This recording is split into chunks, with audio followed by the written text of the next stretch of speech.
За ингээд цагаан балаажныхаа дотор өмсдөг ийм саарл балааж өмсөд цагаан балааж өмсөж үзүүлэхээр бэлтлээ.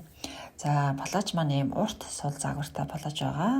За балаажийн маань зах нь ийм өндөр учраас та балааж захаа ингээд нугалж өмсөж бас болно.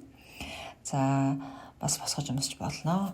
За ийм балаажин дээрээ үсээ боовол илүү зохимжтой харагддаг. За балааж маань өөрөөсөө юм бүстэй учраас маш гоё эмгтээлэг харагддаг.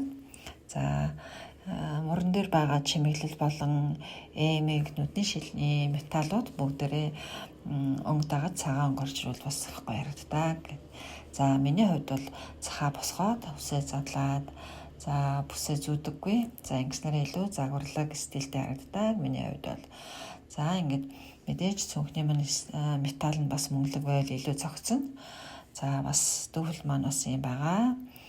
За хэрэг хүсэх юм бол та пүүз өмсөх юм бол бас загварлаг стилтэй харагддаг. За та тоог биш чанарыг эрх хэмлээ гэвэл манай эмгэг цэгцэн ухаан суралцгаа сургалтанд суугаарай.